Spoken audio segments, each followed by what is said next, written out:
Hi, hello, bonjour. J'espère que vous allez bien, bienvenue sur ma chaîne. Ça me fait bizarre de parler en français, mais on va changer un peu les choses ici. Vous allez retrouver une vidéo complète en anglais une fois sur deux, et du coup, une fois sur deux, ça sera une vidéo en français, avec des explications en anglais, des exemples en anglais, et mes conseils pour apprendre.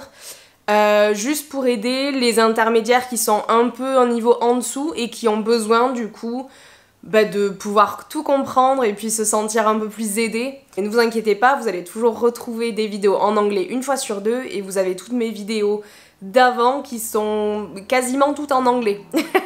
Donc je pense que vous avez de quoi regarder. Et si vous avez un peu peur de la prononciation en anglais, n'hésitez pas, j'ai un guide gratuit sur la prononciation du TH.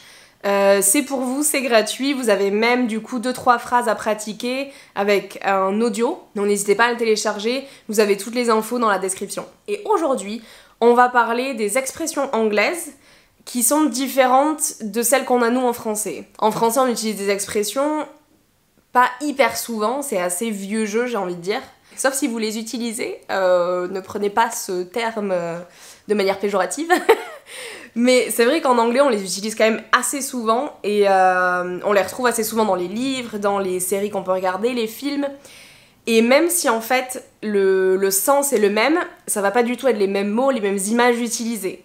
Donc du coup, les expressions sont complètement différentes alors qu'en fait la définition veut dire la même chose. Donc c'est un peu compliqué et on s'y perd souvent. Du coup, aujourd'hui, je vous donne 10 expressions qui sont à peu près semblables en termes de définition, français et anglais, et vous allez voir qu'il y en a, ça vaut le coup.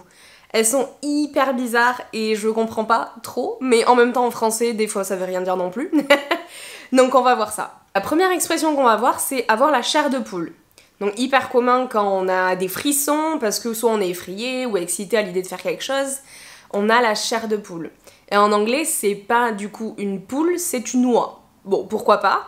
Du coup, ça a quand même du sens, c'est pas hyper loin. Et c'est to get goosebumps. To get goosebumps. Et du coup, vous pouvez dire I got goosebumps watching that movie yesterday. It was so gripping. I got goosebumps watching that movie yesterday. It was so gripping. N'hésitez pas à faire une pause et à répéter après moi. Petit conseil. Ça aide beaucoup pour la prononciation. Ça vous aide en plus à vous en souvenir peut-être plus facilement. La deuxième expression qu'on va voir du coup maintenant, et c'est complètement différent qu'en français. Du coup, c'est quand on dit « ils se ressemblent comme deux gouttes d'eau ». Déjà en français, je vois pas trop le lien, sauf que, bon, des gouttes d'eau, c'est vrai que c'est un peu les mêmes, j'imagine. Mais c'est quand même assez bizarre déjà. Et en anglais, du coup, c'est « they're like two peas in a pod ». Two peas in a pod. Donc comme deux petits pois dans la cosse, je crois que c'est ça. On dit comme ça en français, une cosse? L'espèce de coquille où sont les petits pois. Si quelqu'un veut me donner des cours de français, on peut y aller. Mais du coup, c'est ça. Et du coup, je crois que ça a quand même du sens. Mais c'est complètement différent et puis c'est assez mignon. My friend and I do everything together. We're like two peas in a pod. My friend and I do everything together. We're like two peas in a pod. La troisième expression qu'on va voir, c'est « il boit comme un trou ». On a toujours quelqu'un qui boit comme un trou aux soirées. Du coup, il boit comme un trou, elle boit comme un trou. Mais en anglais, du coup, c'est « to drink like a fish », donc boire comme un poisson. Et par exemple, on peut dire « I can't stand him, when we go out, he drinks like a fish ». I can't stand him, when we go out, he drinks like a fish. L'autre expression qui est assez mignonne et assez drôle à retenir, c'est avoir un chat dans la gorge. Donc quand on a un truc qui gratte un peu dans la gorge, en français on dit j'ai un chat dans la gorge. En anglais c'est pas un chat, c'est une grenouille. Mais du coup on dit to have a frog in the throat. Ici on a des mots un peu compliqués, donc frog ça va, mais throat c'est la gorge. Throat. Donc du coup vous pouvez dire par exemple I have a frog in my throat. I have a frog in my throat. Assez difficile à dire, mais du coup c'est assez courant. Dès que vous avez la gorge qui gratte un peu, c'est une expression que vous pouvez employer. Alors la prochaine, franchement, c'est une qu'on utilise assez souvent et pourtant elle est un peu particulière. Quand on dit une pierre deux coups en français, mais en anglais on va dire to kill two birds with one stone. Et on veut pas tuer des petits oiseaux, nous. Je sais pas pourquoi on utilise cette expression. Mais du coup, tu kill two birds with one stone. Donc tuer deux oiseaux avec une pierre. Par exemple, on peut dire I'll run some errands on my way to pick up the kids.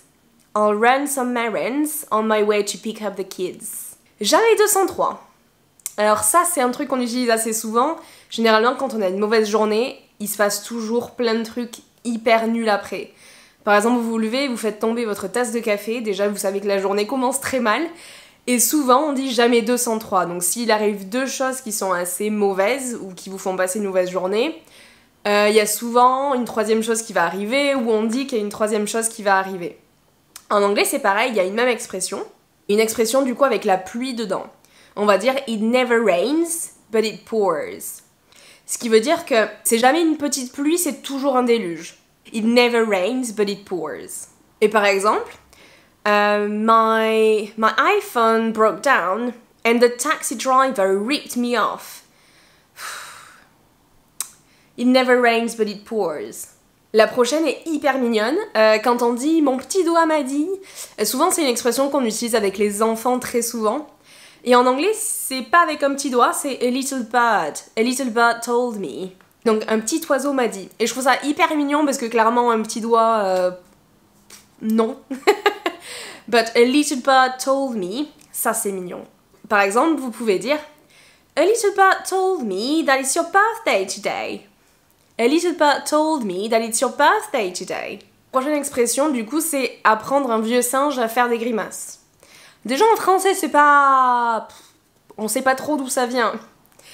Mais en anglais, c'est encore pire. L'image est hyper bizarre. Du coup, en anglais, c'est to teach grandma how to suck eggs. To teach grandma how to suck eggs. Donc, plus ou moins, apprendre à mamie comment sucer des œufs. Et par exemple, on peut dire Why are you trying to teach Granny how to type on your laptop? She's 70, but she's been using laptops since you were born. So don't try to teach Granny how to suck eggs. Et on va finir par deux expressions qui sont vraiment très très communes et qui ont du sens. Ok, déjà ça part bien. Numéro 8, c'est de ne pas se fier aux apparences. En français ça a du sens, mais en anglais aussi c'est to judge a book by its cover. To judge a book by its cover. Donc juger un livre par sa couverture. Je trouve ça assez facile à retenir en plus. Et par exemple, on pourrait dire That student doesn't look very confident, but don't judge a book by its cover, he's very smart. La dernière qu'on va avoir, c'est cracher le morceau, qui est déjà assez violent en anglais, cracher le morceau. Donc quand on a des secrets, on veut savoir les secrets, on dit crache le morceau. Et en anglais, du coup, on va avoir la même idée, ça va être to spill the beans.